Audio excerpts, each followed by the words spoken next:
Bonjour à tous et bienvenue à ce Paris Vidéothèque Meetup numéro 7 qui va parler de pub dans tous ses états. Bienvenue et merci à M6 de nous recevoir dans ce magnifique auditorium avec des très beaux sièges. Aujourd'hui, du coup, on va avoir trois talks. Le premier sera fait par Arnaud de Radiant Media Player qui va nous parler de VAST dans tous ses états. Ensuite, on enchaînera sur un talk en anglais de Alex Zhang de AWS Elemental qui va nous parler de server-side insertion et ses challenges. Et enfin, on va terminer sur les secrets de la publicité vidéo par Stéphane Duboc de Conviva. Donc, on va aborder plusieurs aspects très différents de la vidéo et des ads de la pub en ligne.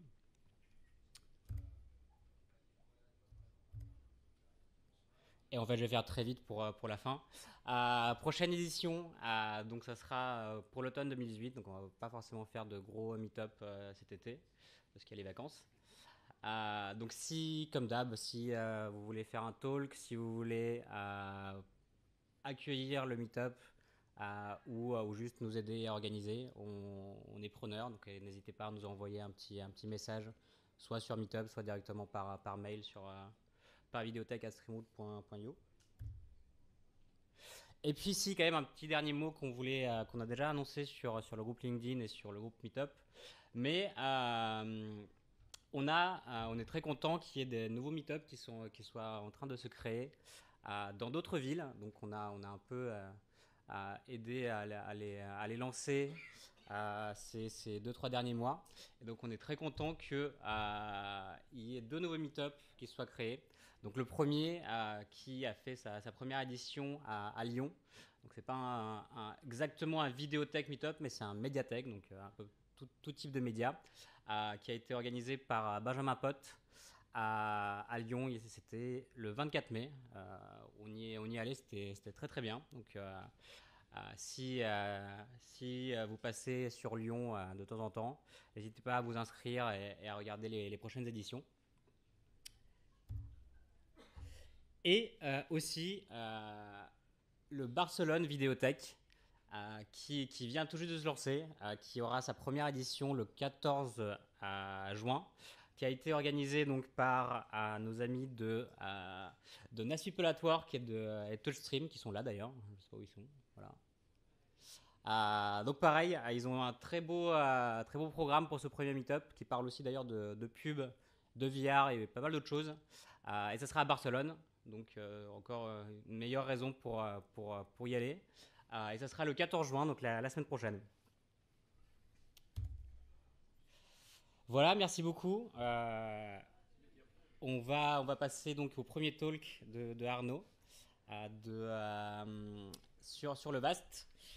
Et comme d'hab, après les trois talks, si vous voulez rester avec nous, on va continuer le meet-up dans un bar, le passage, qui est juste à côté normalement, donc vous ne voudrez pas être perdu. Merci beaucoup.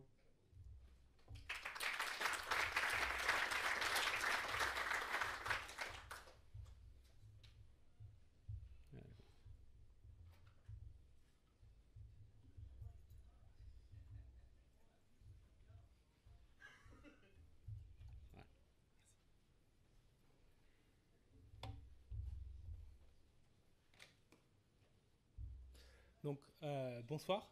Je me présente, donc Arnaud Eder, je suis le fondateur de Radiant Media Player. On est une petite start-up basée dans le sud de la France, à Aix-en-Provence. Notre métier, c'est de développer un player HTML5 cross-device avec de nombreuses fonctionnalités. Et un des gros sujets qu'on a, bien sûr, c'est la publicité. Comment monétiser le contenu vidéo. Et aujourd'hui, donc, on va parler de VAST, donc le pilier de la monétisation vidéo en ligne. Donc voilà. Merci à Streamwood de nous avoir accueillis et à M6 de nous accueillir. Donc on va commencer par quelques chiffres. Donc ça, c'est les chiffres pour le marché US, mais bon, ça peut être interpolé à l'international. Donc entre 2016 et 2017, il y a eu une hausse de 33% du revenu généré par la publicité vidéo dans le marché digital.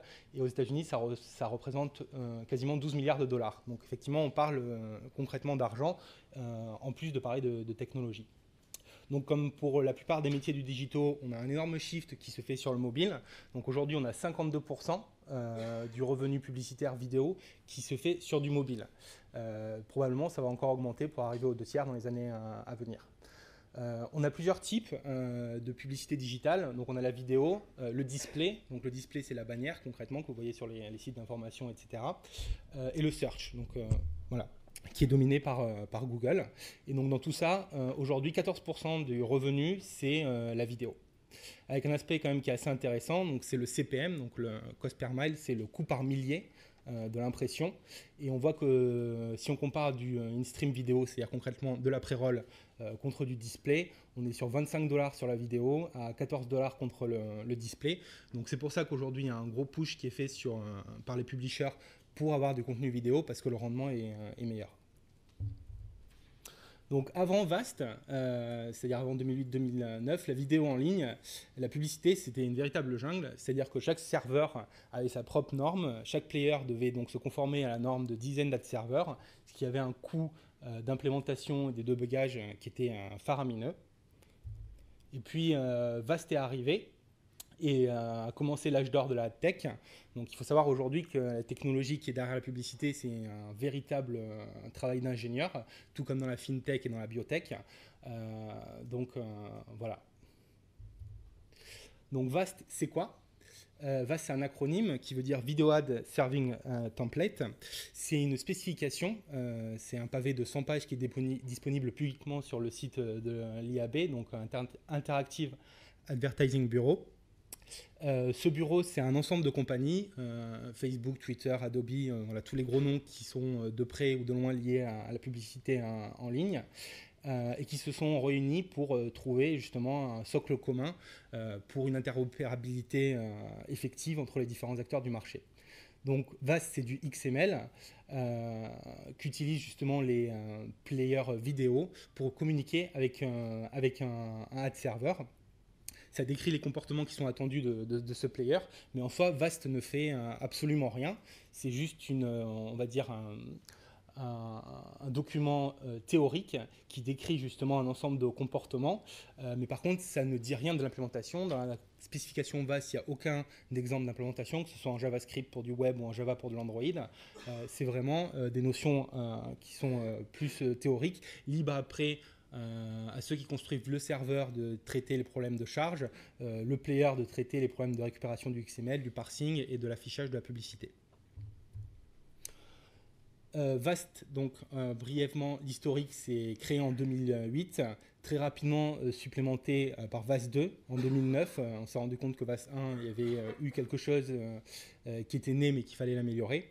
Il y a eu un gros boom d'explosion d'adoption avec VAST 3 en 2012 et la popularisation de la publicité en ligne sur toutes les plateformes type YouTube, Dailymotion, etc. Et aujourd'hui, on est à VAST 4, donc, qui est sorti en 2016, qui est encore un peu à l'étape embryonnaire, mais ça commence à avoir énormément d'intérêt de la part des professionnels du secteur qui poussent, on va dire, l'innovation encore un peu plus loin. Donc en une image, VAST, ça ressemble à ça. Donc au milieu, vous avez le player qui va faire une requête, donc c'est l'item 1, auprès d'un ad server. Le ad server va avoir une tâche, c'est de retourner ce qu'on appelle une créative. Donc une créative, c'est quoi ? C'est un fichier JavaScript pour du VPED ou un fichier MP4 pour une pré-roll qui va permettre d'afficher la publicité. Alors c'est un système assez complexe là qu'on voit au niveau du 3, ce qu'on appelle le VAST wrapper, parce qu'il y a un phénomène de ce qu'on appelle le bidding, ce qui se passe au niveau du serveur. C'est-à-dire que le serveur va faire un ensemble de redirections à partir d'éléments contextuels de site ou de l'application, c'est-à-dire qui est l'utilisateur final, quel est le contexte du site, est-ce que c'est un site de sport, un site de news, etc., pour trouver la publicité la plus adéquate et au meilleur prix tant pour l'annonceur que pour le publisher. Une fois que le XML final est fourni, on arrive sur l'étape 5, donc inline, qui se donc en opposition de wrapper qui lui est une recherche de redirection et redirection pour trouver la bonne créative, qui est envoyé donc ce XML au niveau du player. Et là en fait c'est pas du tout fini, ça fait que commencer. L'affichage de la vidéo va être effectif par le player, et ce player va envoyer un ensemble d'événements, du tracking en termes d'impression, de clics et ce genre de comportement utilisateur auprès du ad server ou auprès d'un serveur tierce, pour qu'on ait un retour d'information. Concrètement, cette étape est très importante parce que c'est là où se fait la rémunération pour les publishers. Et il y a notamment des problématiques assez récentes qui sont nées notamment avec Facebook, qui est de dire à partir de quand on a une vue effective de la publicité vidéo. Chez Facebook, ils ont dit que c'était 2 secondes. C'est-à-dire qu'à partir qu'il y a 2 secondes de vidéo publicitaire vue, ça compte effectivement comme une impression. Et là, il y a la pleine rémunération derrière qui peut intervenir. Bon, ça c'est un exemple de XML, je ne vais pas passer en revue parce que vous n'allez pas bien voir, on va passer à la suite. Donc différents types de ad types, donc je suis sûr que vous avez tous vu ça sur les sites d'information, sur les plateformes vidéo du moment. On a 4 types principaux qui sont le type linéaire, le type non linéaire, le type compagnon et le type ad pod. Donc linéaire, c'est quoi? C'est concrètement la pré-roll, qui peut être aussi une mid-roll ou une post-roll, c'est-à-dire un 10-20 secondes de contenu vidéo qui va précéder le contenu principal. On a le non linéaire, c'est-à-dire concrètement le overlay, la bannière que vous voyez régulièrement sur YouTube et les autres plateformes. On a le companion ad, ça va être dans le cadre de campagnes publicitaires un peu plus poussées, où il va y avoir un élément publicitaire qui va venir accompagner la pré-roll pour donner plus d'informations auprès de la personne qui visionne la publicité. Et enfin, donc les ad pods. Les ad pods, on se rapproche d'un format de TV traditionnel, à savoir la coupure de pub avec 1, 2, 3, 4, 5, 6 publicités séquentielles qui sont livrées auprès de la personne qui regarde le contenu. Donc VAS 3, c'est comme je vous ai dit en entrée, ce qui a permis d'arriver à l'adoption massive. On a des notions très importantes qui ont été introduites, à savoir la possibilité de skipper une vidéo, donc qu'on appelle skippable linear ads. Donc c'est donner la possibilité aux viewers de dire la vidéo publicitaire, je ne veux pas la voir en entier, je veux en voir que 10 secondes et on passe à la suite. Voilà, AdPods, donc ce qu'on a vu juste avant. Le In-Ads Privacy Notice, ça vous savez, c'est le petit i que vous voyez sur certaines publicités en haut à droite. Vous les avez sur les bannières comme sur les pré-rolls et les autres types linéaires. Ça permet de donner des informations aux viewers des données qui sont collectées pour la personnalisation de la publicité. Donc ça, c'est un sujet qui est très à la mode en ce moment si vous avez fait votre mise à jour en RGPD.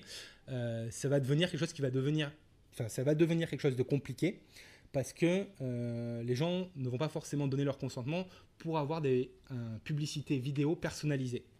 Ce qui va impacter aussi le revenu de certains publishers et annonceurs.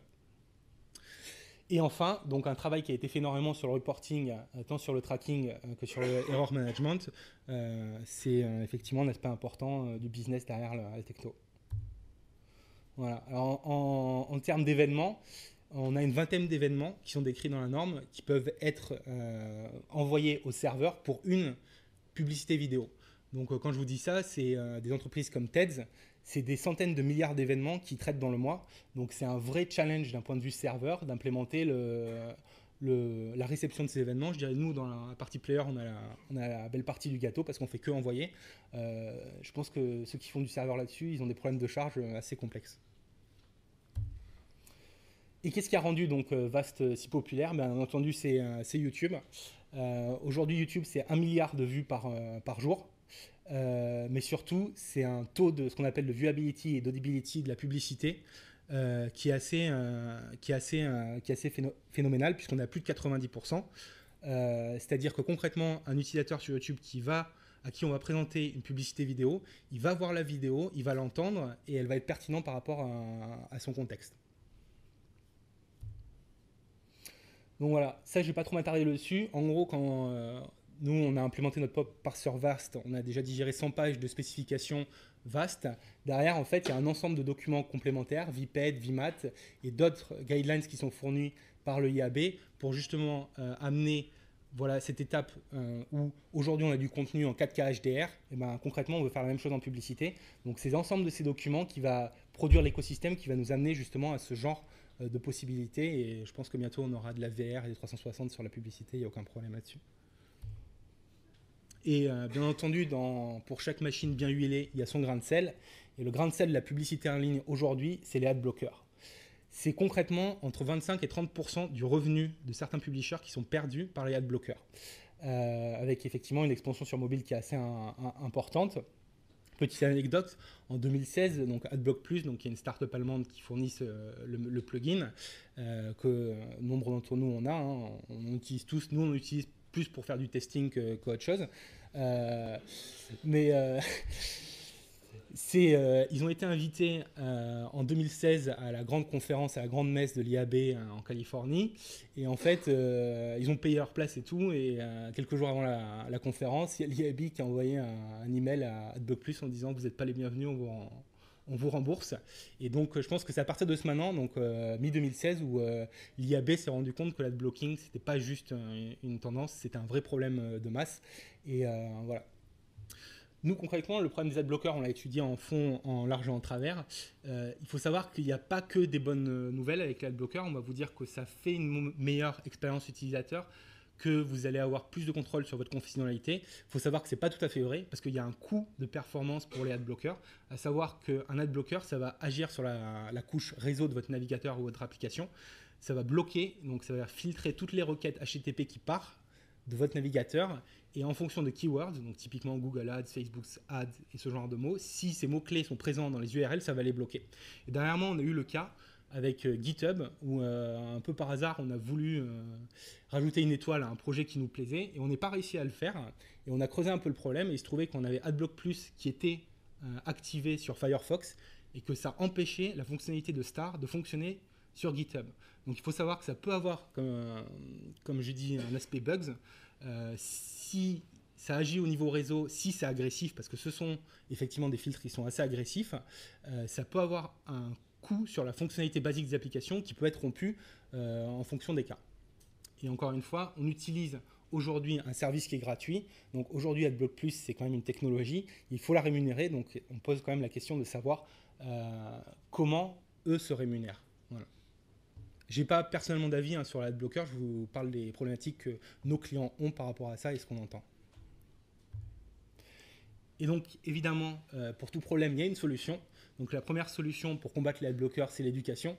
Donc, ce qu'il faut comprendre, c'est que le contenu aujourd'hui vidéo de qualité gratuit ne peut pas être absolument gratuit.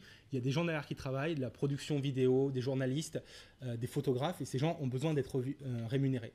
Il y a une initiative donc, qui a été menée par Google qui s'appelle Coalition for Better Ads, qui a sorti un standard qui permet de dire quelles sont les bonnes publicités, quelles sont les mauvaises publicités. Donc la pop-up qui arrive quand vous chargez votre site préféré avec les flashs Technicolor qui vous font mal à la tête, ça c'est une mauvaise publicité et c'est catalogué comme tel. Les gens qui font de la publicité aujourd'hui sur Internet ne doivent pas utiliser ce standard, ce genre de publicité, sauf à être en opposition avec ce standard.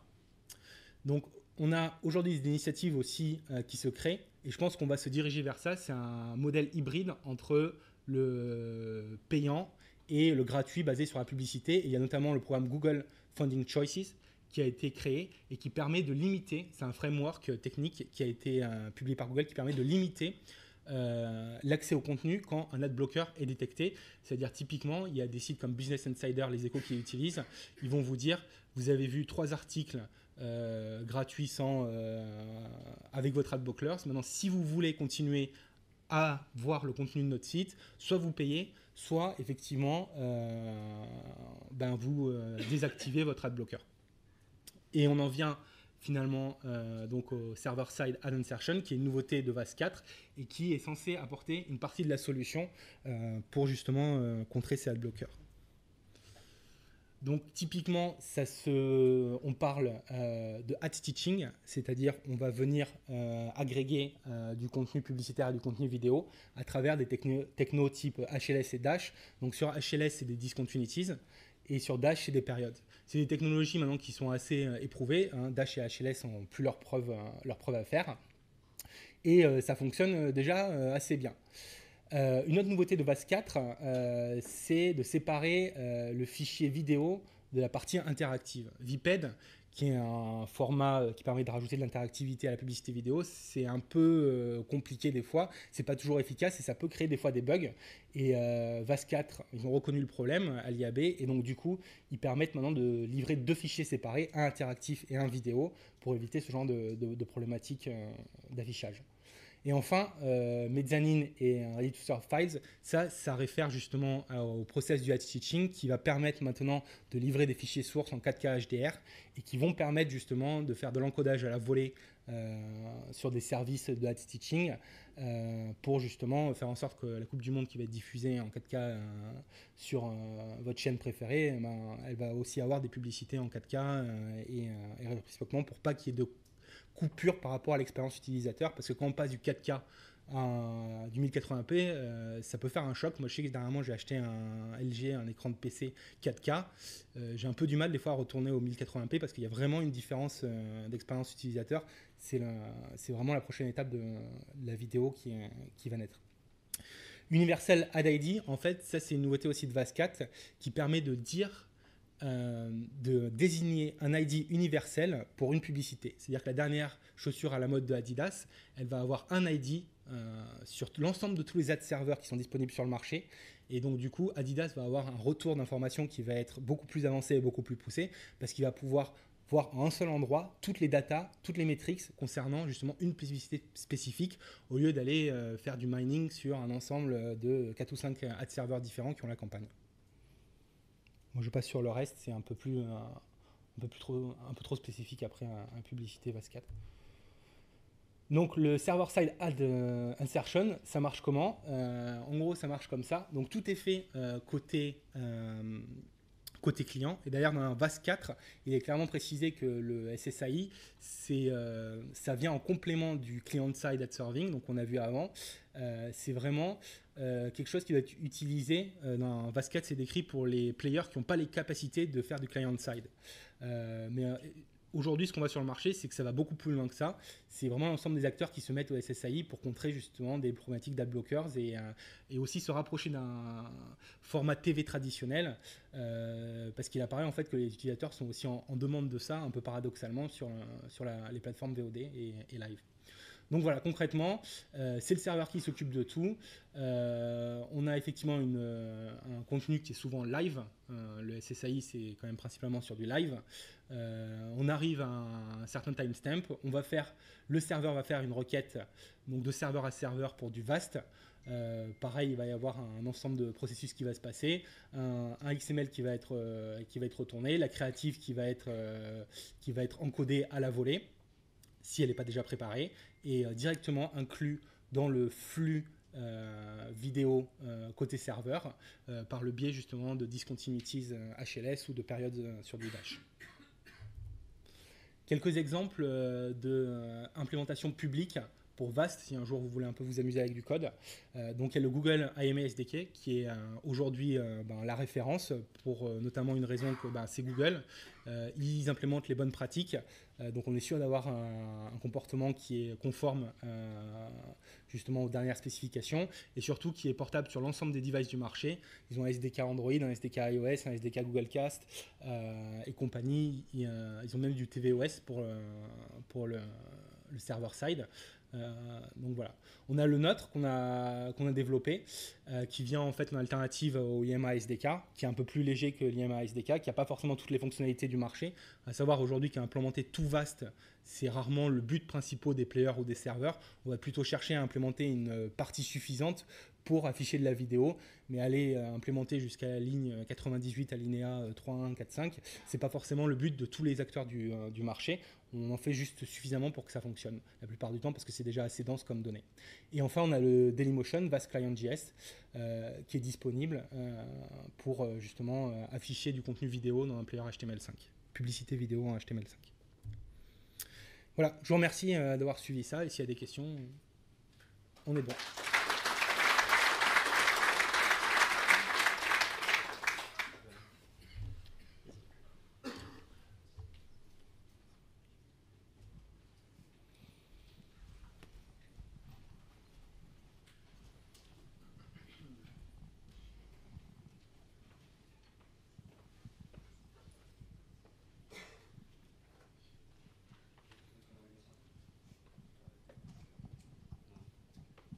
bonsoir. Bonsoir. Quand tu parlais tout à l'heure d'un server-side, est-ce que tu crois que des gros acteurs comme je sais pas, YouTube ou un Facebook dont on parlait tout à l'heure vont aussi passer en server-side? Est-ce que c'est à l'ordre du jour ou pas du tout? Alors je peux pas parler pour les grosses plateformes, par contre je peux parler pour ce que fait DFP.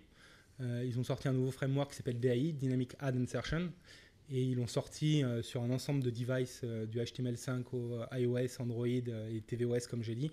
Donc je pense que ça va venir, ouais. Je pense qu'on va se diriger vers une étape hybride où il va y avoir du client et du serveur. Et après, je pense que ça va être un peu ce que le marché va dicter, mais on va y venir, ouais. Au moins en partie. Ouais. Oui, bonjour. J'avais une petite question parce que j'ai fait du Vast côté front il y a quelques années. Oui. Et avec l'ensemble des événements qu'on peut remonter, on commence à toucher à des problématiques de vie privée qui sont quand même assez importantes, notamment sur tout ce qui est rewind, rewind et pause. Et je voulais savoir si maintenant il y avait une spécification pour négocier les événements à renvoyer en fait. Alors, ça ne va pas être aussi détaillé qu'au niveau de l'événement. Il y a deux choses. Donc, j'ai parlé du Google IMA SDK. Et sur leur site, il y a un ensemble de guidelines à suivre pour obtenir le consentement de l'utilisateur pour l'utilisation des cookies et d'autres éléments nécessaires au tracking pour la publicité. Et si jamais ce consentement n'est pas donné, il y a la possibilité de servir ce qu'on appelle des ads non personnalisés. Qui vont permettre en fait d'envoyer des publicités génériques qui ne sont pas du tout ciblées par rapport à l'utilisateur final et qui posent beaucoup moins de problèmes de vie privée. Au niveau des événements, je ne sais pas trop. Ce que je sais, c'est que l'IAB sont en train de sortir, ou ils ont sorti, je crois, en décembre 2017, un framework sur comment obtenir le consentement. Et comment gérer le cas où le client ne veut pas donner son consentement parce qu'il n'est pas d'accord pour être traqué et tout ça. Mais de toute façon, ça va être effectivement un sujet qui est assez brûlant. On va commencer à arriver sur des vraies problématiques et des vraies solutions quand les gens vont avoir des problèmes de rémunération. Donc je pense que d'ici à 6 mois, on va avoir la réponse à vos questions. Ouais, alors du coup, si je peux juste revenir sur le slide aussi, sur comment améliorer, ou éviter les ad bloqueurs. S'il y a peut-être d'ailleurs les gens de M6 qui s'occupent des produits M6 ou RTL ici, oui. Prenez des services qui ne font pas que la page elle met 4 fois plus de temps à se charger. Parce que même moi qui ai vécu de la pub et j'ai longtemps refusé d'installer des ad bloqueurs, j'ai fini par le faire. Ouais. Est-ce que tu pourrais nous en dire plus sur l'activité de ton entreprise, à qui tu t'adresses ? Oui, tout à fait. Alors, donc, on développe un player HTML5. Donc, on fait que le player. On ne fait pas d'encodage, pas de hosting, pas de ad serving. On fait vraiment que le player. Aujourd'hui, on est une entreprise qui travaille principalement à l'international. 95% de notre chiffre d'affaires est fait à l'international. On a quelques très gros clients. La plateforme JVC Video Cloud, c'est nous qui fournissons le player. On a quelques institutionnels dans le broadcast. On a RTP, la télévision publique au Portugal, on a aussi en Hongrie. On est, grâce à eux, notamment mis en challenge assez monstrueux. Là, dernièrement, RTP, ils nous ont fait travailler avec différents acteurs du marché, donc Vualto pour la DRM et Woza pour le streaming. Et on a arrivé, grâce à notre player, à diffuser la finale de Ligue des Champions, là, dernièrement, qui a eu lieu avec Victoire de Madrid, en 360, en live avec de la DRM. Sur l'ensemble des devices qui supportent ce genre de fonctionnalités. Aujourd'hui, on est 3 dans la compagnie, donc on est vraiment une petite start-up. On est profitable. Donc c'est pour moi aujourd'hui une des principales problématiques, c'est de pouvoir vivre de mon activité. À la base, je suis un ingénieur télécom. Je suis venu à la vidéo il y a de ça une dizaine peut-être un peu moins, 7-8 ans. J'ai commencé à travailler avec Mediatek Streamlight, qui était une start-up basée ici sur Paris. Et puis voilà, après je me suis dit, je me lance et on verra où ça va. Aujourd'hui, on a environ 200 clients. Ça va de la toute petite entité start-up qui a quelques milliers de vues par mois à d'autres gros clients qui ont plus de volume, et on sert environ 500 millions de players start par mois à l'heure actuelle, et je pense qu'on va arriver au milliard d'ici avant la fin de l'année. Oui, les annonceurs se plaignent souvent de la fraude au clic. Et, est-ce que Vast et la pub vidéo a traité ce problème ? Est-ce qu'il y a des choses dans le standard qui qui sont plutôt server-side qui vont éviter la fraude au clic Ouais. ou... C'est en fait un des points que je n'ai pas abordé ici, c'est Ad Verification and Viewability Execution. Donc jusqu'à maintenant, il y avait des services comme Integral Ads qui utilisent VPED pour faire justement de la vérification d'événements côté player. Ça n'empêche pas la fraude totalement, mais c'est une initiative pour tenter de la réduire. Et dans VAS4, il y a un espace dédié à la spécification qui est justement sur ça. Essayer de contrer les aspects frauduleux. Maintenant, de mon expérience, ça ne va pas empêcher la fraude absolument, ça va la réduire. Mais effectivement, aujourd'hui, il n'y a pas encore trop de gens qui ont rebondi là-dessus, mais je pense que d'ici à 2-3 ans, on va avoir des business qui vont se créer là-dessus, parce que c'est très important en termes de rémunération de s'assurer de ça. Et ce que j'ai mentionné dernièrement, avant, concernant Facebook et les fameuses 2 secondes, ça vient justement de ça. Outre le fait que Facebook a dit c'est 2 secondes pour avoir la rémunération pleine, ou sinon c'est pas les 100%, ils ont aussi mis à disposition des annonceurs la data des usages non humains. C'est-à-dire des bots qui se connectent à Facebook et qui cliquent un peu partout, des fois sans but précis. Et ils ont, eux, fait une moulinette qui permet de dire, voilà, vous avez tant de volume, on ne pense pas que c'est du trafic humain et on ne compte pas, quoi. On oublie ça. Mais ouais, c'est un sujet très intéressant qui, je pense, va évoluer aussi. Très bien. D'autres questions? Dernière question, peut-être? Et sur les parts de marché, sur la publicité vidéo en ligne, je crois qu'on a une forte part de marché pour Google et Facebook versus les autres players. T'observes la même chose en France et en Europe par rapport au reste du monde, ou tu as vraiment une différence par pays sur les parts de marché du reste du monde versus Google et Facebook? Alors, la réponse que je vais donner, c'est un peu subjectif parce que nous, on a une certification sur la partie Google IAMA. Donc, on est de facto, on va dire, supporter de Google, pour le meilleur comme le pire.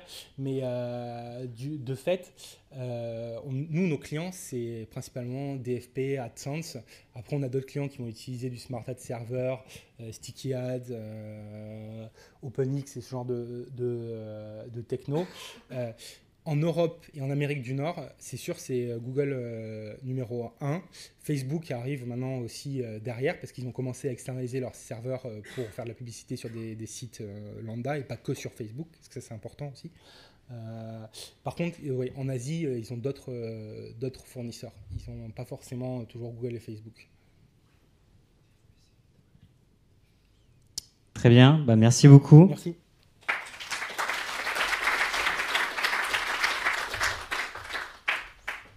And we're gonna switch to English for this one. So Alex will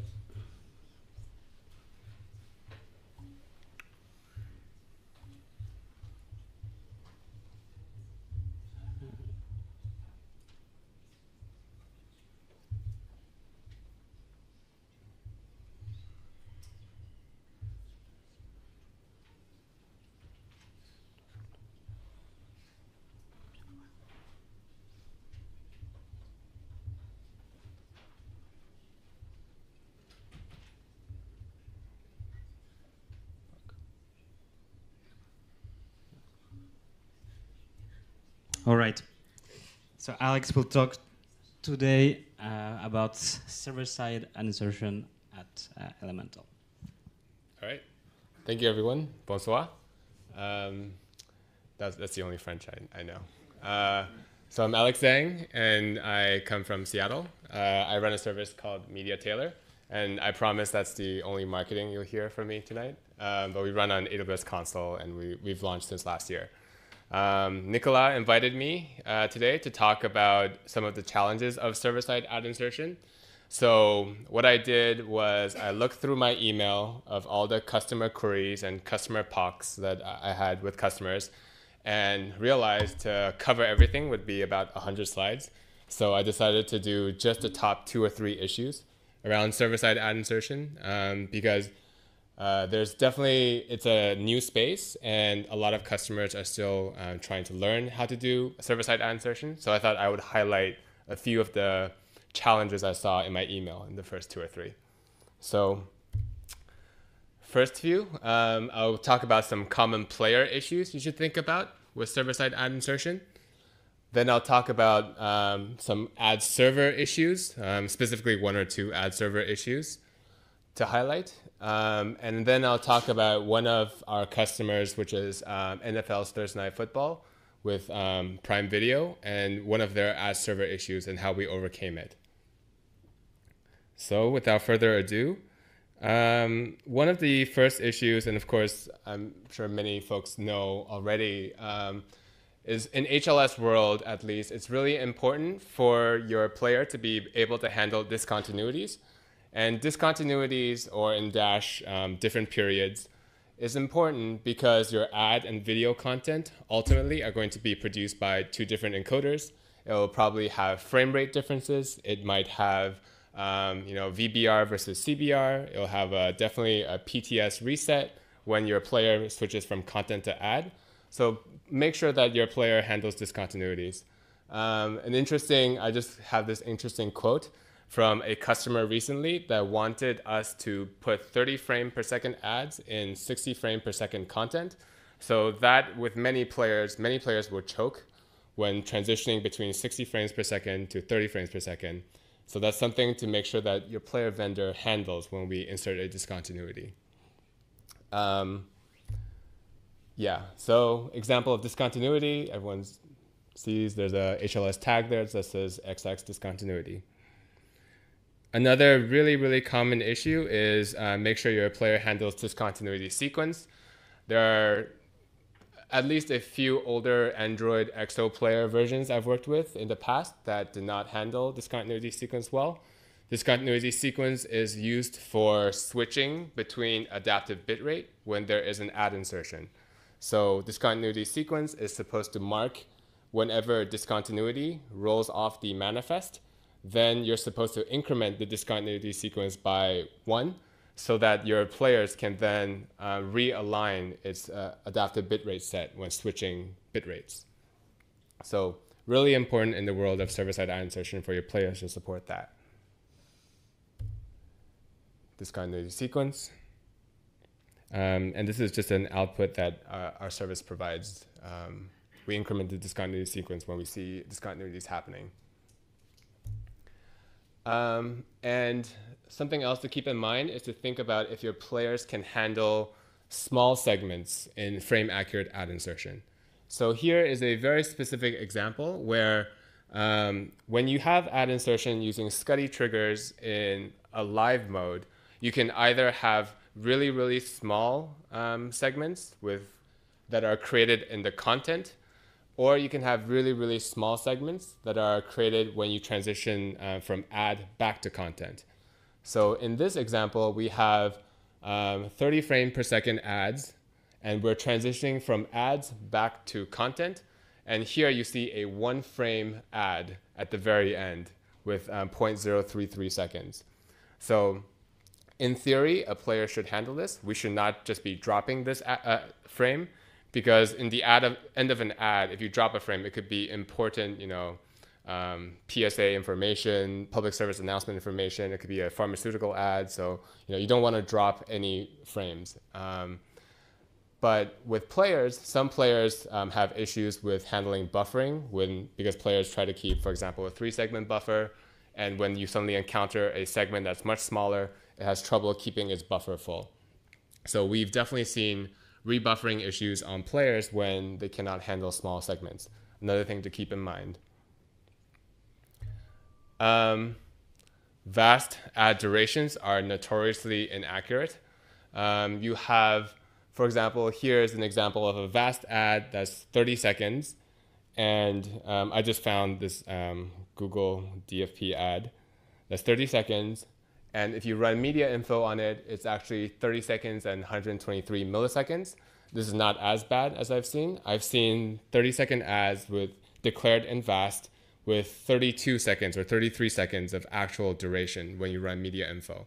So why is that a problem? That's a problem especially in live events and live sports, because now if we had an ad break that was only 30 seconds and we try to insert that ad, will be successful in inserting that ad, but now this player session has incurred 123 milliseconds of drift behind the live edge. And we will try to pay back that drift on the next ad break. We'll try, hopefully the next ad break will have a 29-second ad, and we can try to pay that back. But if you have multiple ad breaks that all run over, that are all a bit longer than the ad break, then you'll end up accumulating more and more drift, where eventually your playhead falls off the manifest. And that creates a bunch of issues around rebuffer. Your player will have to reinitialize, or just bad viewer experience, because now your player is 15 seconds probably behind the live edge.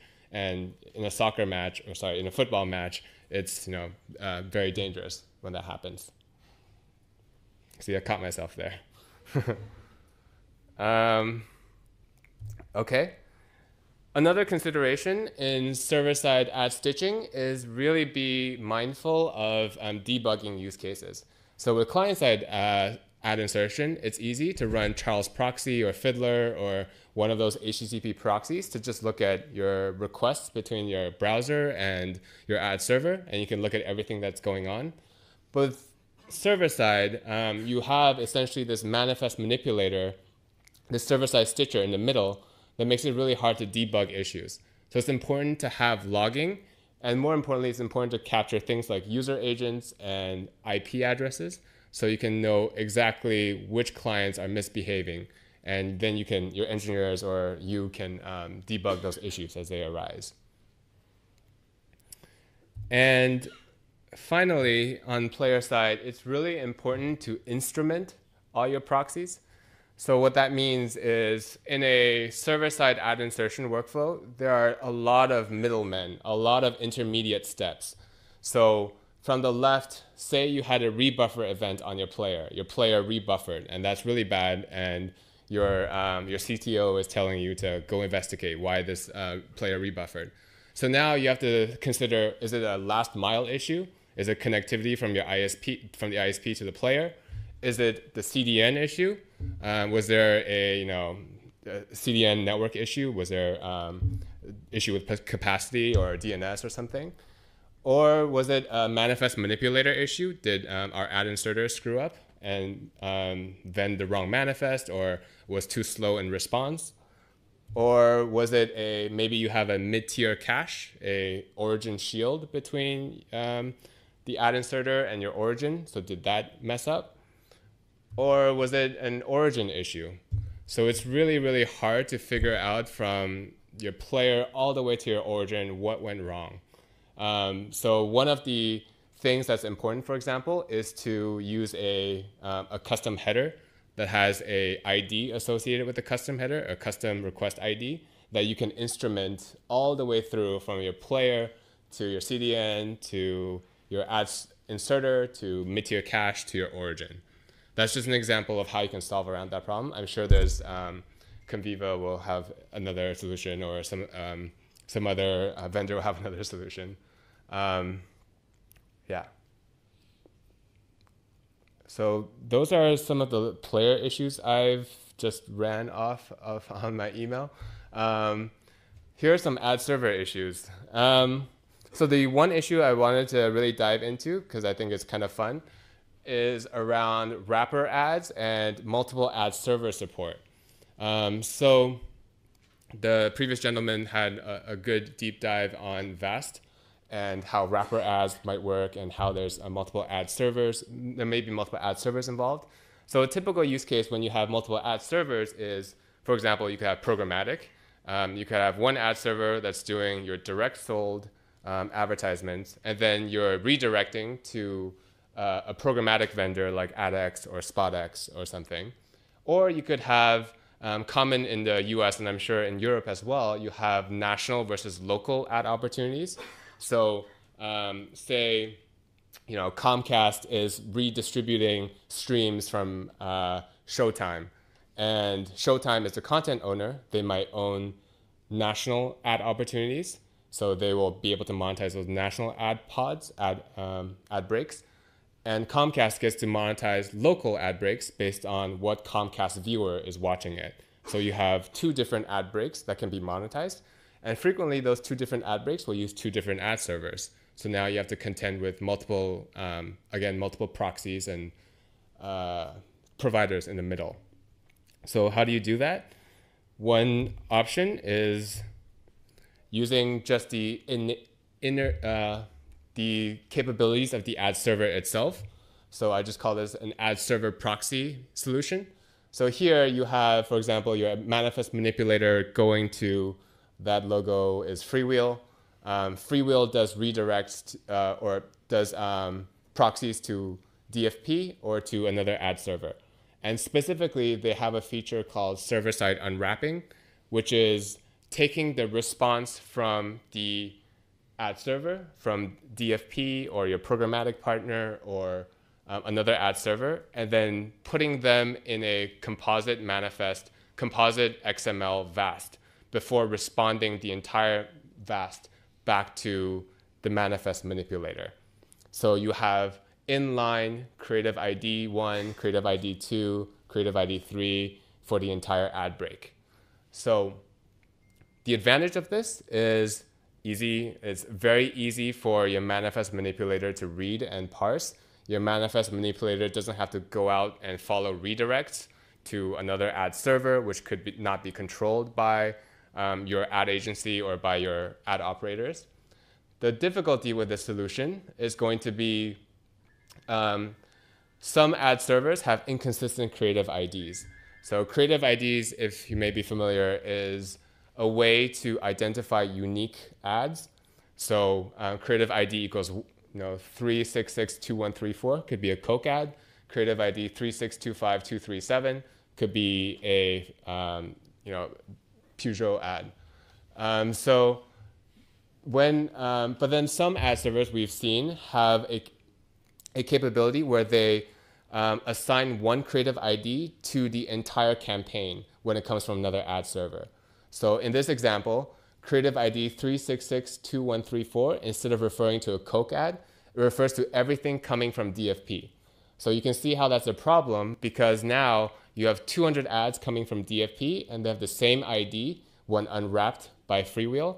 And as a result, when we see the VAST response, we will insert the same ad even though there's 200 actual ads behind the scenes. So ultimately, choosing the right cache key basically is really important. You can choose multiple cache keys like creative ID, creative ad ID, you can see there. There's the mezzanine URL, the MP4. There's ad ID, and of course, universal ad ID for VAST4. There's a lot of IDs. You just have to make sure you're choosing the right one when there's many proxies in the middle. Redirects. So this is a variation of the previous method where we have wrapper ads from Freewheel to DFP or to another ad server. You can see up there server-side redirects. You have ad system, Accudio, VAST tag. It goes redirect to somewhere else. This solution is the advantage is that the IDs should be unique within an ad server space. So Freewheel will have their own IDs, Accudio will have their own IDs, DFP will have their own IDs. So your manifest manipulator, your server-side ad inserter, will not get confused about those IDs. The disadvantage is, of course, latency. Now your server-side ad inserter has to follow multiple redirects, each of them consuming a CPU thread on our side to hit those different ad servers. And we've actually seen examples where you have nested redirects that are very, very deep. So what that means is we redirect from, say, Freewheel to Video Plaza. Video Plaza tells us to redirect to DFP. DFP then tells us to redirect to SpotX. And then we have 5 levels of redirects taking 10 seconds. And that's really bad from a live events perspective. So you lose that control when you have all these redirects. You can, of course, work closely with your partners to make sure that doesn't happen. But that's always an issue to think about. And finally, when you have third-party redirects, and this is common to all, I think, ad workflows, you just want to make sure that the partners that you're redirecting to are consistent in their, for example, ad creative practices. They're consistent in making sure that the ad creatives are available when we request them. You want to make sure that they're not changing out the ad creatives at the last second and messing up all your frequency capping and your ad pod optimization workflows. So that's also really important. And finally, this is an interesting case where some customers like to have their own proxy that does all these redirects. So in this case, we have the server-side inserter going to a proxy that could be just an Nginx server or web server that then does proxying to all your ad servers that you want to hit, whether it's a national or local ad or programmatic or so on. The reason why you would do this is because you may have more control over what information that you're passing on to your downstream ad servers. So we'll talk more about this through the Thursday Night Football use case, but they wanted to essentially remove some information before passing it on to Freewheel and DoubleClick and so on. And of course, the difficulty with this solution is you have to think about scale and redundancy and availability of your ad server. Instead of relying on Freewheel or DoubleClick or Video Plaza to scale, you have to scale these ad servers yourself. Okay, and so Amazon Video did Thursday Night Football with the NFL. And an interesting use case for this was the ad proxy use case. So what they wanted to do is they wanted to remove all IP addresses and user agents when they talk to an ad server. And the reason for that is because as a Prime customer, as an Amazon Video customer, your IP and user agents are protected, like PII data. So they wanted to obscure that before sending that to the ad server. So in a typical workflow, we would have a display device. Amazon Video actually had a session initiation service that initiated a session against the server-side inserter, against us. It passed the IP of that device. So IP equals 205 point something. We would then append that IP in the X404 header to the proxy that Amazon Video ran. So they had this proxy that saw the true IP of the device. Now, this proxy, when we're doing that, we were looking at the same time at the manifest, at the SCUDdy trigger, specifically the splice event ID bit of the SCUDdy information, to see whether or not this was a local ad or a national ad. So we were looking at that SCUDdy 35 equals DAO and then binary base 64 encoded data. We were seeing whether this was a splice event ID equals 1. If it is equal to 1, then we make a request out to the proxy with a query string value of 1. If the splice event ID, when we decoded that, was a value of 2, then we make a request with a query string of 2. Straightforward. But based on 1 or 2, the proxy will decide whether to go to an internal ad server or to, say, Freewheel, an external ad server. So if it's a local ad opportunity, we go internal. If it's a national ad opportunity, we go external. So say it is an external request, they would then strip that X404 header, strip the IP in that request. If it was internal, we preserve the IP so we can sell you more Amazon products when we send that IP. So that's great. So that's good for targeting. On the targeting side, all the IPs are removed or retained. Now the reporting side is also important to consider because in this workflow, we were doing client-side reporting. So the players, when they played back the ad creative, they would have to report back the VAST beacons of the ad has started, 25%, 50%, 75% complete. Now, when players communicate and report those beacons back, they send user agent headers and IP headers by default. So that also needs to be obscured now. How do you obscure the player communication? And that's done through yet another proxy. So the way that we do that, first of all, is let's say we went to the external ad server. Freewheel returns back to the proxy the VAST response. In the response is going to be VAST creative, but then specifically it has a reporting event called impression. And what this proxy did is that it completely rewrote the impression URL to point back at itself. So you can see that the impression URL gets written to network1.myadsproxy instead of freewheel.net. So now when we vend this VAST back to the player knows to report back to the proxy rather than report to freewheel domain. So it's a HTTP body rewrite use case.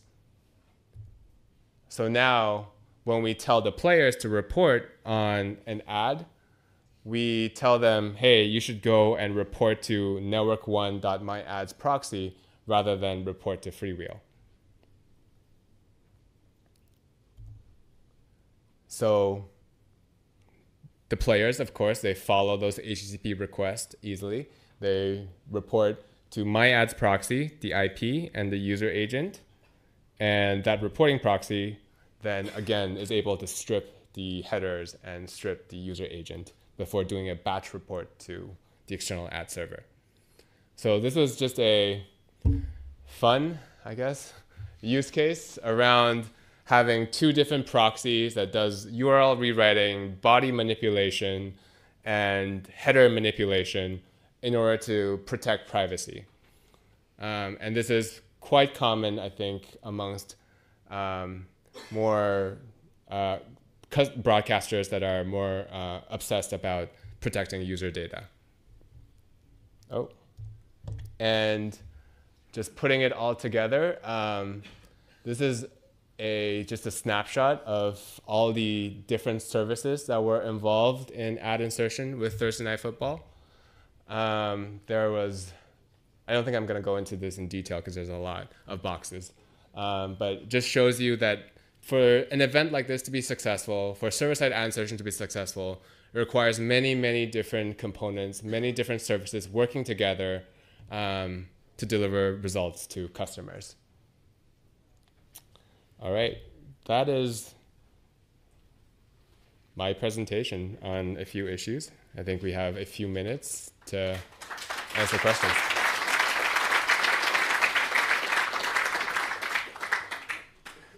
Any questions?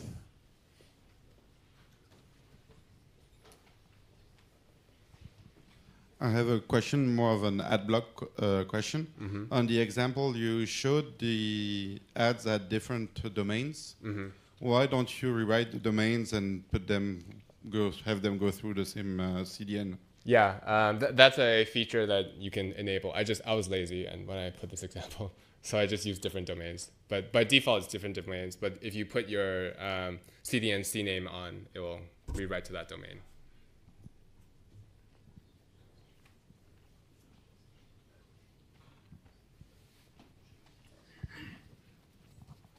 What is your experience regarding the source content workflow for signaling the ad break beginning and end, Q in, Q out? Is it SCUDI5 in band that you are using? And do you see signaling for the full ad break or per ad signaling? Right. That's a good question. For live, we rely on SCUDI35. Elemental Live can also transform 104 to 35. So 35 is the way that we do it. It's all in-band manifest signaling rather than out-of-band. We use Q-outs for Q-outs in HLS world. In Dash world, it's communicated through event stream information. But I wonder if the broadcaster signals the full ad break or yes. per ad signaling. Yeah, most people do full ad break just because it, in my opinion, at least, it minimizes the number of ad calls to the ad server. I have seen some issues with ad server scaling, especially for really, really high peak events. And if you have per ad break signaling, the manifest manipulator is going to make a request every single ad for 1 million clients, and those ad servers are going to get hammered a lot. They would much prefer ad break signaling, one request, and then they do the processing and then come back with a response. And how do you manage the stitching at the end of the ad break? Do you have some fillers or bumper content that fill the gap between some ads that don't have the full duration of the ad break? Yeah, we have a MP4 slate feature that we can, you can specify a slate, and then we will overwrite those last few segments with that slate. Okay, thank you.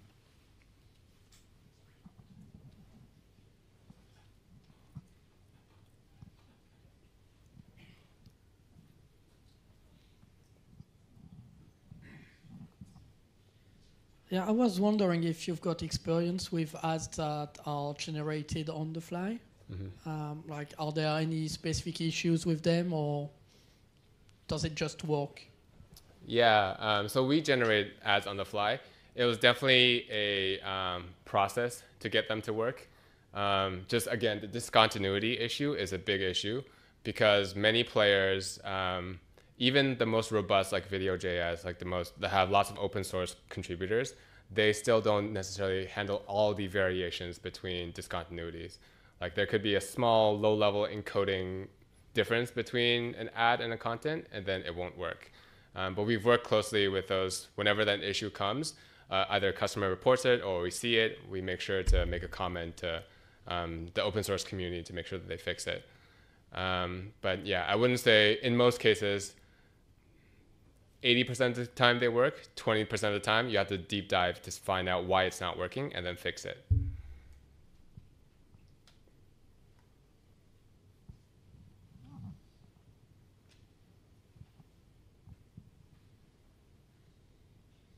Other questions? I think we're good. Thank you very much. Okay. Thank you.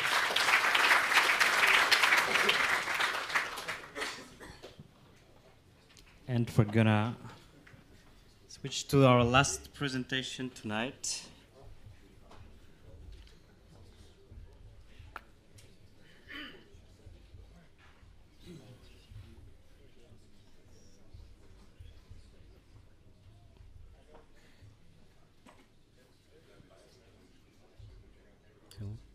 By Stéphane from Conviva. Bonjour. Merci à M6 pour leur accueil et à Streamroot pour l'organisation. Donc, j'ai l'honneur de remplacer notre VP Product, Olivier Vellman, qui n'a pas pu venir. Donc, en cas de besoin, on est à la télévision. J'ai prévu l'oreillette pour lui poser des questions complémentaires. Alors, qu'est-ce qu'on fait à Conviva aujourd'hui? Depuis 10 ans, on va s'intéresser à la qualité d'expérience à partir de capteurs positionnés dans les applications OTT vidéo de nos clients qui vont remonter, collecter massivement de façon systématique et temps réel l'ensemble des données, et on a capitalisé sur tout le savoir-faire de nos data analystes pour pouvoir remonter des graphes et des représentations et des outils de recherche d'anomalies, mais aussi de compréhension des usages. Donc on parlait tout à l'heure, on parlait effectivement côté serveur, quand il s'agit il y a tout un savoir-faire assez colossal pour avoir cette capacité à traiter massivement ces données. Donc on retrouve effectivement la capacité à remonter toutes ces informations-là. Donc ce savoir-faire, au fil des années, on l'a décliné pour différents types de besoins sur la qualité au départ de vidéos et d'expériences. On l'a décliné, cette connaissance, pour aller venir apporter des moteurs de recommandation de CDN.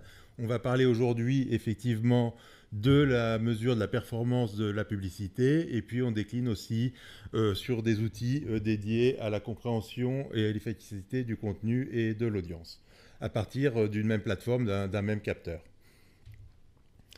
En bref, effectivement, on a une capacité assez massive aujourd'hui, ce qui représente 14 milliards d'heures diffusées par an, 3 millions d'événements par seconde, hein, donc ce qui est assez colossal.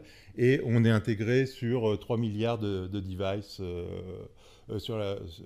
dans l'ensemble. Donc on couvre aujourd'hui 57% de la population américaine, ce qui est assez représentatif, mais on est présent dans le monde entier. et avec celle des plus gros éditeurs de SVOD. Voilà. En bref et en synthèse, bien évidemment, on fréquente l'ensemble des ISP, des CDN et des intégrations sur l'ensemble de ces devices et des applications de nos clients. Donc, du coup, mes prédécesseurs, Arnaud et Alex, m'ont un peu préparé le terrain puisqu'ils ont expliqué largement la complexité de la publicité et par rapport à une mesure de contenu. Et quand on regarde l'engagement et comment les gens, en fonction de dégradation, interruption du contenu ou de la publicité, en amont du contenu, va impacter très largement, et c'est ce qu'on mesure tous les jours, et ce que nos clients cherchent à améliorer en permanence, venir donc pour le coup réduire les risques de désabonnement ou de désaffection des services.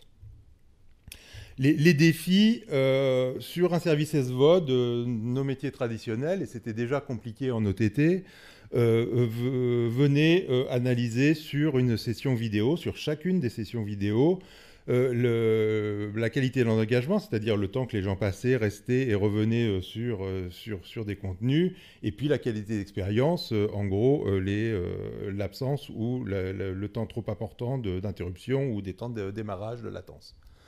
Quand on parle de la pub, on vient avec des choses bien plus compliquées, et nos clients avec qui on a travaillé, quand ils ont fini par chercher à améliorer les players, améliorer les CDN, améliorer les systèmes de caching et chercher tous les moyens de réduire en fait les difficultés rencontrées par cette session vidéo, ils sont vite aperçus qu'il y avait un domaine qui n'était pas couvert, c'était les problèmes équivalents sur les coupures publicitaires. Donc pour lequel, dans un modèle publicitaire, on va avoir effectivement des contenus avec des coupures vidéo et dans ces coupures vidéo, des assemblages de séquences de publicité comme on a vu tout à l'heure. Donc bien sûr, ça décuple les complexités et les difficultés à bien comprendre de ce qui se passe. Donc là, cette complexité, on la représente de façon schématique ici, avec certains éléments sous le contrôle des éditeurs, et puis d'autres fournisseurs de serveurs tiers avec un contrôle plus compliqué, avec des protocoles, avec des players, enfin voilà. Et quand on fait une analyse un peu conceptuelle des faiblesses, un peu synthétique bien évidemment ici, voilà, on a un certain nombre de problèmes qui peuvent survenir. Et tous en même temps, les uns après les autres, à des moments les plus inattendus, etc. Et c'est toute la difficulté et tout l'exercice qu'on a mené avec nos clients pour venir aider à identifier et résoudre ces problèmes et à cerner ces difficultés. Donc, ce qui nous a amené à bâtir une cinquantaine de points de mesure, donc chacun sont collectés dans l'intégration du capteur dans l'application en partenariat avec les players, pour venir un peu, et bien sûr je ne rentrerai pas dans chacun d'entre eux ce soir, mais voilà, c'est tous ces points de mesure qu'il a fallu identifier et mettre en place pour pouvoir les remonter et mener les analyses nécessaires à la compréhension de ce qui peut se passer dans une publicité. Donc après, là, on pourrait passer sur une démo sur l'outil, mais c'est peut-être un petit peu plus long, etc. pour ce soir, mais je serais très heureux de vous présenter aussi. Ici, vous avez une vue, par exemple, de l'outil, une vue temps réel d'un certain nombre des métriques qu'on vient de voir, qui sont représentées, qui vont permettre de mieux comprendre typiquement ce qui a pu se passer. Donc, typiquement, si la séquence publicitaire a bien démarré, si elle s'est terminée, si elle s'est terminée complètement, si elle a été abandonnée. Donc, on fait la différence entre ce qui est comportement d'utilisateur et sortie de la publicité délibérée ou sur des pannes, sur la durée des coupures et sur le temps nécessaire. Donc l'ensemble de ces données temps réel, qui après peuvent être analysées de façon plus sur des historiques, avec des profondeurs de 13 mois, vont permettre de mener de nombreux types d'analyses. Et bien sûr, quand on peut prouver de façon factuelle aux agences l'efficacité publicitaire de son inventaire, la négociation est plus favorable à la monétisation de cet inventaire. Donc on va pouvoir analyser, typiquement, au-delà des problématiques techniques qu'on a identifiées, il y a aussi des problématiques d'usage, et ça engendre des réflexions sur comment lutter contre la fatigue, l'usure que peut apporter la publicité. Et donc, nos clients font des A/B tests, mesurent, regardent et essayent différentes combinatoires, à quel moment mettre les coupures, quelle durée des coupures, quelle durée des publicités, etc. Et vont mener des expériences et s'aperçoivent qu'ils peuvent avoir des publicités plus courtes, donc moins gênantes pour leurs abonnés, en gérant mieux les séquences, en gérant mieux les combinaisons, les types de créatifs. Donc on va avoir aussi des mesures, d'autres cas d'usage que je présente successivement, de des analyses qu'on a pu mener, avec des variations sur l'abandon en fonction du placement dans la séquence vidéo, sur lequel on va avoir des pré-rolls et des pods qui vont avoir des taux d'abandon plus ou moins importants en fonction du positionnement sur un contenu donné ou de façon générale. Donc vraiment des études de comportement vis-à-vis de la publicité, encore une fois pour chercher à avoir la meilleure efficacité et tout en réduisant cette fatigue ou sans submerger l'utilisateur dans une logique vraiment de bonnes pratiques publicitaires, un peu comme Alex avait présenté, non pas Alex, Arnaud je crois, avec Google, oui c'était Arnaud, sur une recherche des pratiques publicitaires saines. Ça va aussi permettre de comprendre des choses qu'on pressent, que certains contenus, les gens vont zapper plus facilement, aller voir ailleurs, etc., que d'autres, et certains contenus sont plus sticky, vont être plus... les gens vont rester même s'il y a une coupure publicité, mais ça permet un peu de le quantifier, encore une fois, de valoriser une coupure publicitaire dans un contenu parce qu'on va en pouvoir démontrer l'efficacité. Les gens vont rester ou abandonner rapidement. Sur cet exemple, des programmes, on voit des très grandes variations sur les séquences publicitaires. Donc, d'autres données un peu plus donc, on avait tout à l'heure l'expérience un peu globale. Donc là, c'est un extrait sur une expérience un peu plus sur les publicités, sur les coupures publicitaires, où on va aller regarder de plus près les échecs quand la publicité ne démarre pas, ce qui est quand même extrêmement fréquent et qui génère des abandons et des contenus qui ne sont pas regardés, donc voire du désabonnement ou de la désaffection d'un service quand il est financé par la publicité. Donc on va pouvoir les identifier, les mesurer, les quantifier et après aller chercher les causes.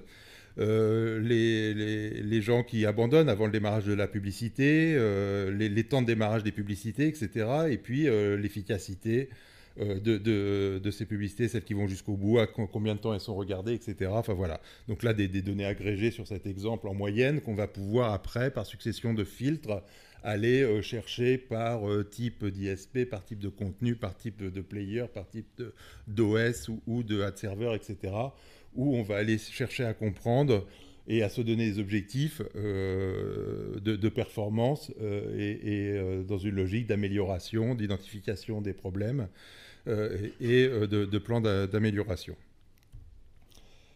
Donc voilà, donc à la fin, effectivement, ce qui est important pour l'efficacité de la publicité, c'est le pourcentage de publicités qui sont réellement regardées entièrement.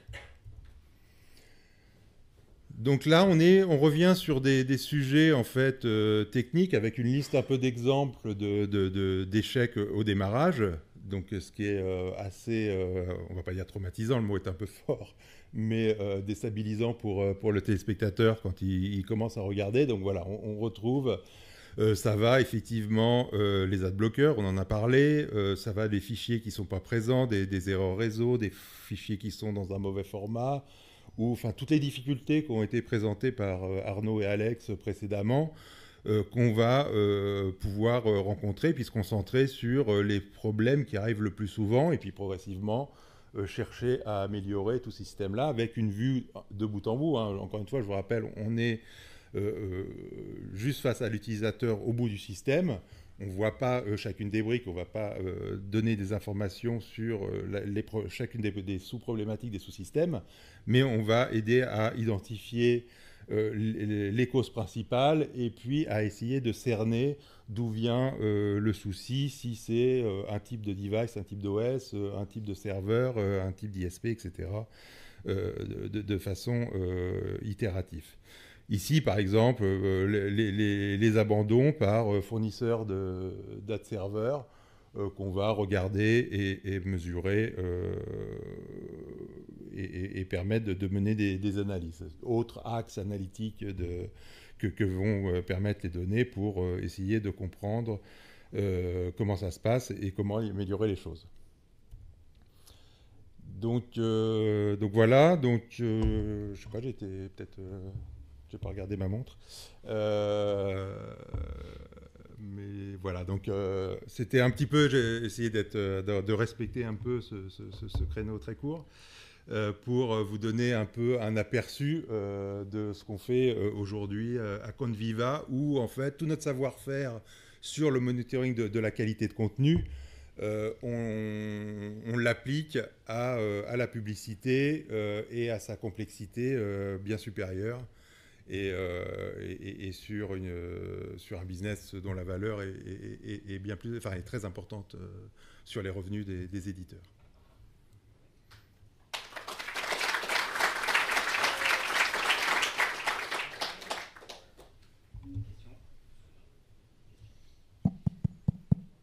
Des questions? Je remets mon oreillette là pour les questions.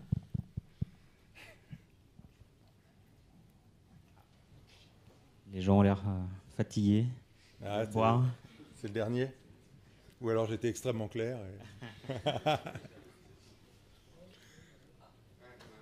Ça savoir si les données sont agrégées en temps réel, sont relevées toutes les 24 heures. Voilà. Donc le principe de base, que ce soit pour du contenu ou de la publicité, c'est un système temps réel qui agrège toutes les données de tous les devices, de chacune des sessions vidéo, en envoyant pendant la session de vidéo les données toutes les 20 secondes. Donc on a, et rafraîchit dans l'interface utilisateur toutes les secondes. Donc on a ces données-là en temps réel. Et dessus, on fait tourner en temps réel de l'intelligence artificielle pour aller chercher des anomalies sur des combinatoires pertinentes et ressortir des alertes, en fait ce qu'on appelle des alertes intelligence artificielle automatique sur des variations qui semblent inhabituelles. L'analyse montrera si c'est anormal ou pas, et de pouvoir anticiper des dégradations du service. On va utiliser ça typiquement sur de la recommandation de CDN pour dire, bah voilà, dans les dernières minutes, etc., ça se dégrade à droite, on va aller prendre le CDN de gauche pour cette session-là. Et puis, puis la session suivante, on va voir comment ça se passe et en permanence sur la publicité de la même façon, etc. Et c'est du temps réel, massif, systématique. Donc voilà, c'est du calcul, des plateformes de calcul à haute intensité, bien évidemment, qui sont derrière. Okay.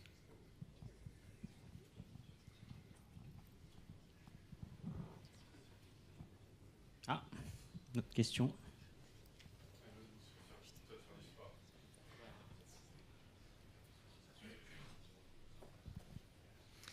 On ne peut pas le faire sur le contenu parce que tous les éditeurs n'ont pas le même contenu, mais parfois on a le même serveur, parfois même dans différentes chaînes on sert les mêmes pubs.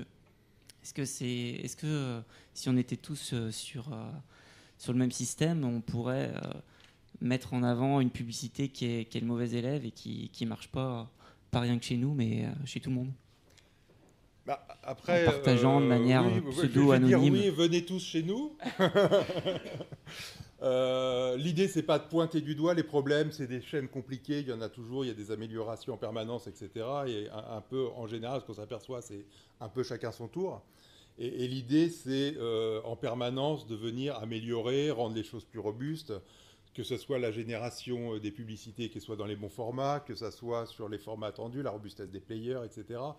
Voire de demander à des gens d'upgrader leur OS parce qu'il a un petit coup de mou pendant quelques versions, etc. Et d'améliorer la chaîne. Après, si toute l'industrie s'aperçoit qu'un des acteurs est toujours mauvais, forcément, à un moment donné, il sera plus sélectionné comme fournisseur.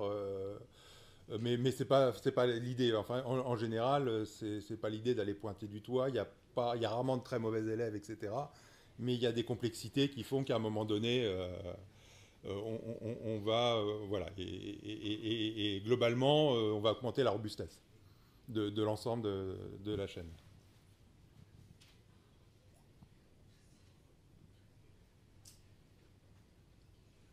Pas d'autres questions? Très bien, bah merci beaucoup. Merci beaucoup.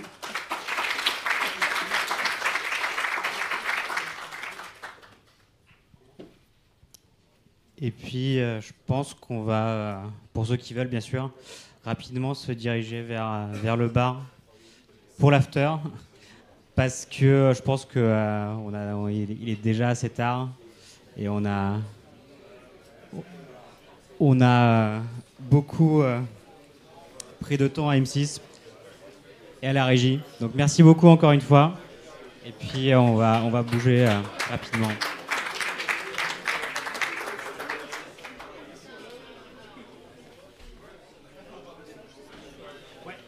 Ah oui, et le bar, c'est le Passage.